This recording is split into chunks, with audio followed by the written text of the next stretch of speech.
When it comes to my hobbies and interests outside of gaming, I have one other massive obsession, and that's music. I'm mainly more of a rock and metal guy, as you can probably tell by the shirts I wear in my videos. But I'm basically willing to give any type of music a shot, because much like the OJs, I love music. Any kind of music. Despite my love for music, however, I've noticed at times in my life I've struggled to connect with video game music.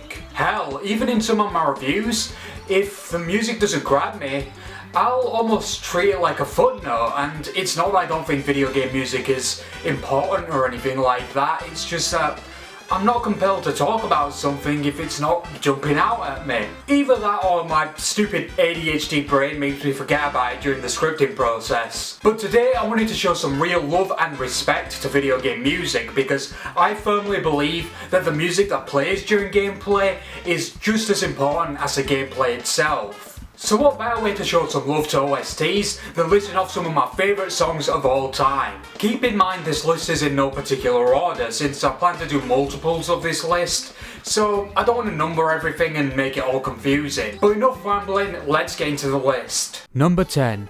Okay, let's get this out of the way because you guys knew it was inevitable. I never shut the fuck up about Pokemon on this channel, but there's just so much to talk about with this franchise. One of which being the stellar music. Although, much like the quality of the games themselves, I feel like the quality of the soundtracks has dipped since the DS era. That's not to say they're bad now, but I just feel like some of the tracks just don't hit the same. But man, those classic tracks will always have a place in my heart.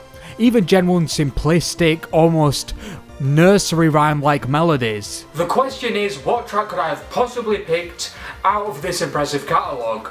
Well, there are plenty of songs that could have made the cut, but there's only one that gets me emotional every time. Pokemon Ruby, Sapphire and Emerald's Little Root Town is a song that captures that homely, starting your adventure feel like no other. Sure, some of the others hit the same beats and accomplish the same goal, but no other does so quite in the same manner as Little Root's theme does. God, every time I hear this song, I tear up a little.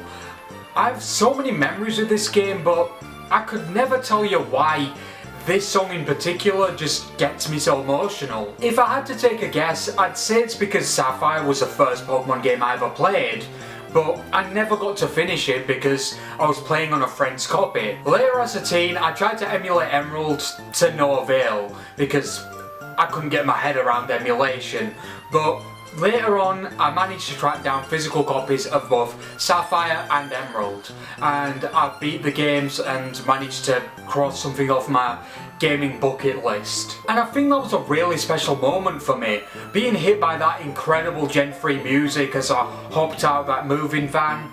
It just gave me a sense of accomplishment, and for that very reason, Little Root Town's theme will always have a place in my heart. Number 9. From one starting area theme to another, Earthbound's On It theme captures a similar vibe to Little Root Town, but in a very different way. While On It isn't exactly the starting area of this game, it's one of the first major places in the game, making it feel like the true starting point of this goofy ass adventure. I could have easily just filled up the list with Earthbound songs and called it a day, but I had to pick one to represent the entire game, and I picked this one. And that's what makes this song so great. As an early game song, it sets a tone for the rest of the game so well. It tells you through the instrumentation that the game is very silly and whimsical, while still having somewhat of a serious side. And the song has so many moving parts. The bouncy bass, the fun and light-hearted melody, the weird marching band horn section in the middle of the song. There's just so much to love and also dissect with this song. If hearing it doesn't immediately make you want to play the game, there's somewhat wrong with you. Number 8. Saying Sonic games have great soundtracks is stating the obvious. Whether we're talking 2D or 3D, it doesn't really matter. Even if the game sucks, you can guarantee there's at least a couple bangers on the soundtrack. And I'm saying this as someone who's beat like 2.5 Sonic games at most. Even though I've not beat a lot of Sonic games, I've dabbled in a fair few, and I've heard my fair share of Sonic songs both through gameplay and being on the internet as long as I have. but with so many great songs, it was hard to pick. So I decided to go with the second most obvious option after Green Hill Zone.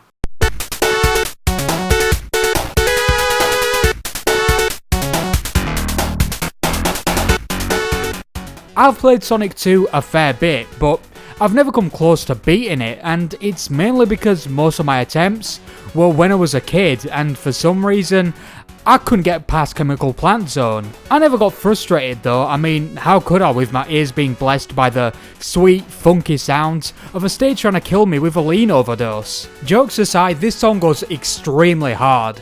There are probably better tracks out there in the Sonic catalogue, but when I think of Sonic music, this is one of the first tracks that pops into my head. The song is so loose and groovy, while maintaining a tight 4-to-the-floor beat, just like a classic 70s funk song. This song could legitimately be repurposed for radio or just straight up ripped off, and it would be an immediate hit. I mean, this song has like a million hooks. Like seriously, grab a pair of headphones and listen to this song. Even if you've heard it a million times, I can guarantee you'll notice so many little intricacies and little melodies you can sing and hum along to that it'll just blow your mind. And the fact that it's all condensed into one singular song is just mind-blowing. Number 7. Ratchet Clank has to be one of my all-time favourite franchises. There's just something about the smooth run-and-gun action paired with the humour and charm that makes for a near-perfect series of games for me. Despite my love for the game, so I'm willing to admit the soundtracks aren't really anything to write home about. Especially the future soundtracks. They're more like movie scores than your typical video game soundtracks. They convey a sense of adventure that's quite unique, but at the same time a lot of the songs blend together because they do what they do so well, I suppose. But even still, there are a couple of standout tracks here and there, like the song you're hearing right now, the Metropolis theme. Although that's not the song I picked for this list, I went with something a little more fun.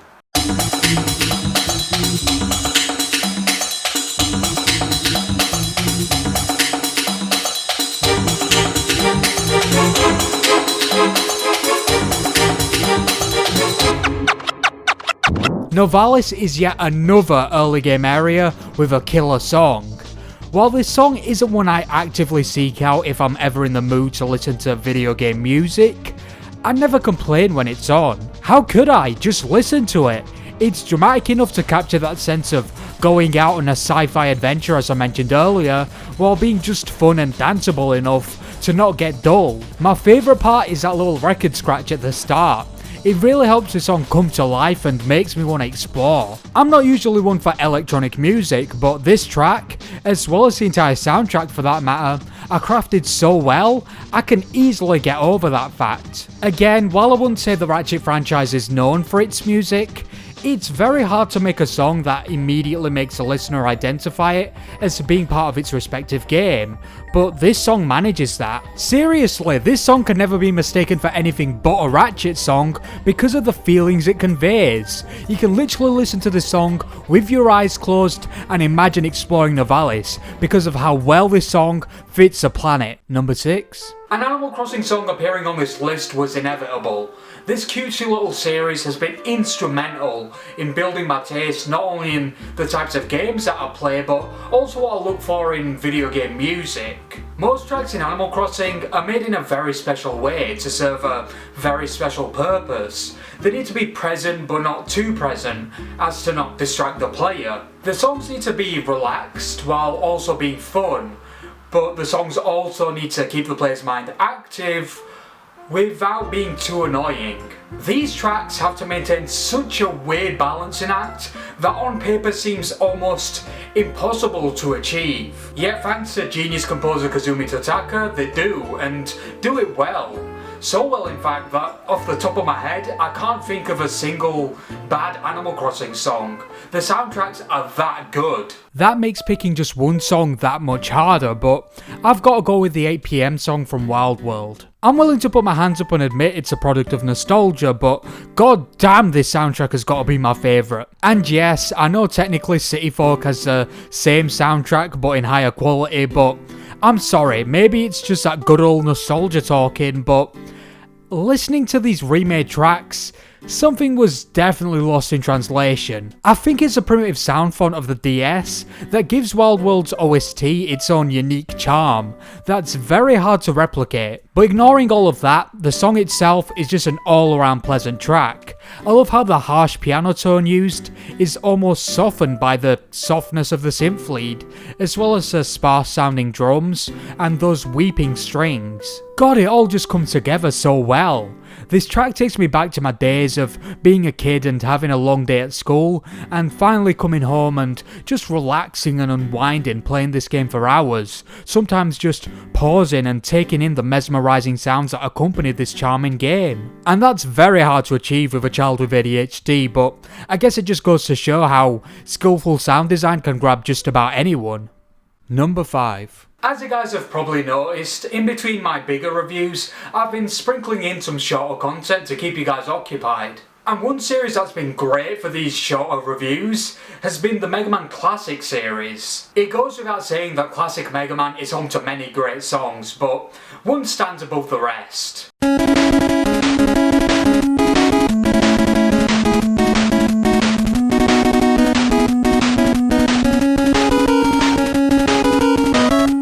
What? I'm not above liking popular things. Some stuff is universally loved for good reason, and this song has a very good reason to be universally loved. This is, in my humble opinion, one of the quintessential final stage themes. If your platformer's final level doesn't have intense music with instantly memorable melodies and a rhythm section that drives the song better than OJ during a car chase, it's not worth playing. In all seriousness, this song is kick-ass, holy shit.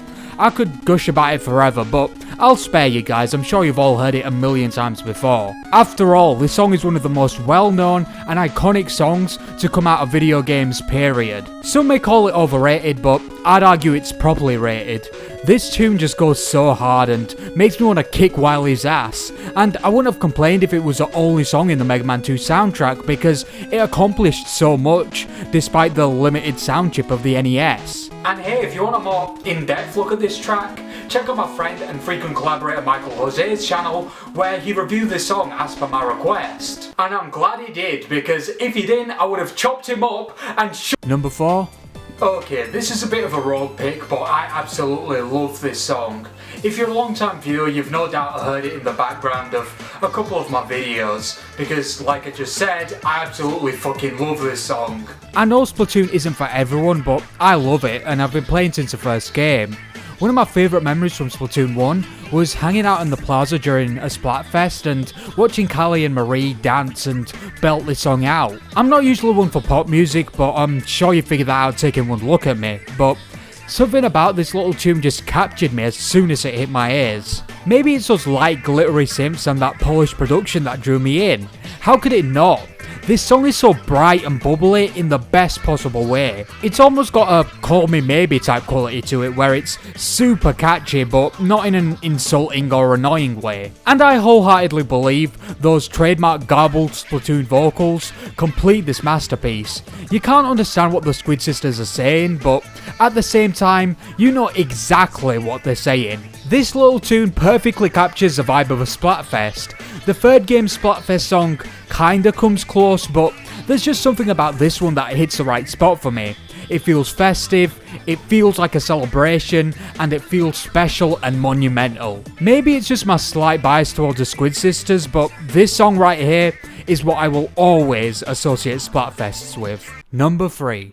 A Zelda song being on this list was inevitable, but picking just one song was going to be just as hard as picking just one Pokemon song. But I managed to find one that I think outdoes all the rest. A very left field pick, no doubt, but I decided to go with the Overworld theme from Spirit Tracks. I know some of you are no doubt scratching your heads because there are so many more iconic songs from the franchise that I could have picked here, like Kakariko Village or The Song of Storms. But I'm standing firm with my decision because I feel this song is supremely underappreciated. The Zelda games are all about adventure.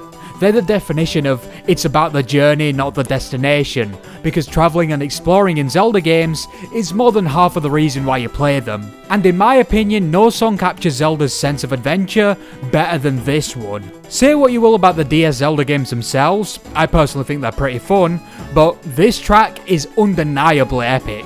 That opening pan flute line, as well as its utilisation throughout the rest of the track, is a great reference to the main item used in this game. And not only that, but it also gives the song a unique sonic palette when compared to many other Zelda songs.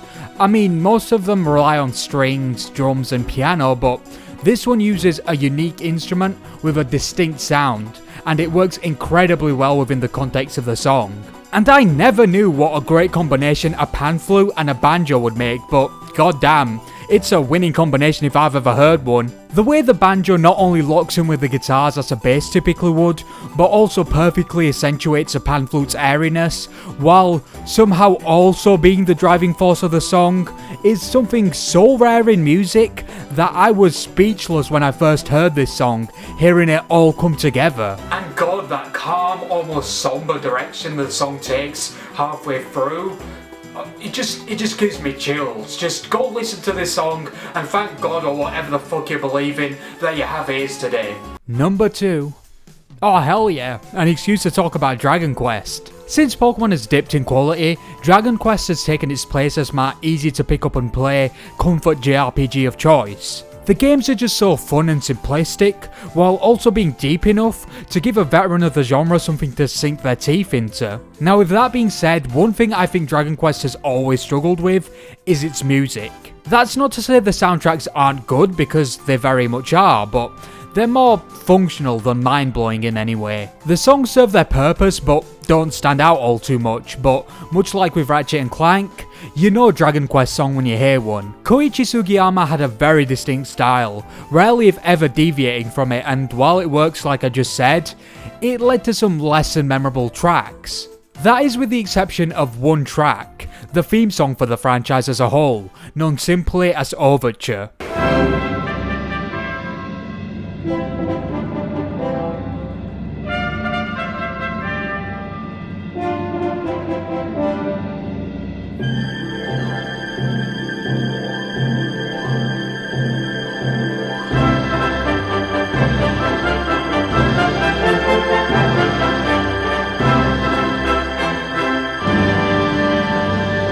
There was a different track I was going to pick for this spot, but I think I'll save that for next time because this track is just too good not to include here. It's such a captivating song.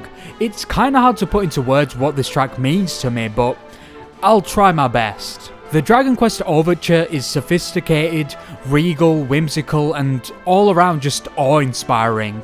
There's not enough adjectives in the world to give this song a proper description because this song is just indescribably beautiful. This song, like many others on the list, captures a sense of adventure, but the other songs for the most part convey the first steps into a journey, while this one captures a sound of distress, battle, sadness, happiness and victory, and somehow rolls all of these emotions and scenarios into one seamless package, never missing a beat or compromising its quality. Say what you will about the man behind the composition, but I absolutely love this track and will cherish it forever. Number 1. I said this list was in no particular order, and that's true, but for this final track you can not only consider it number 1, but my all-time favourite.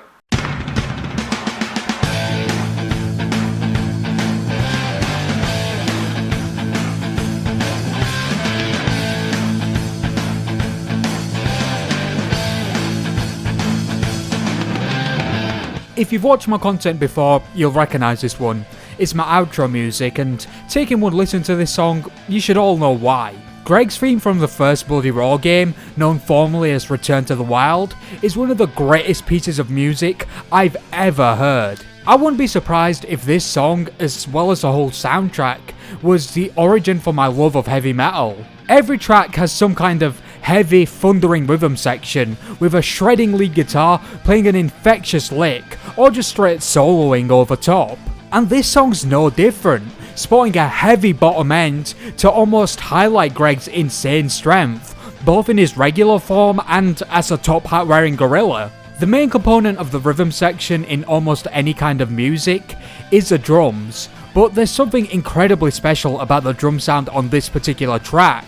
These drums aren't just thundering, they sound like machine gun blasts, especially in that little intro. Those incredible drums, paired with those expertly crafted guitar riffs, tight bass and ripping solo, make for an orgasmic sound, to say the least. And this song just works so well for a fighting game. It makes me want to kick some ass, just like any good fighting game song should. I truly can't say enough good things about this song, just go listen to it in its entirety. In fact, listen to every song on this list, they're all bangers. But before you leave to bless your ears with the sweet sounds of all these tracks, I'd like to thank you all for 500 subscribers. I'm so glad that you guys enjoy my content enough to want to stick around. And keep your eyes peeled because I have some big things planned for the rest of the year. And who knows, maybe we'll hit 1k before the year ends. You never know.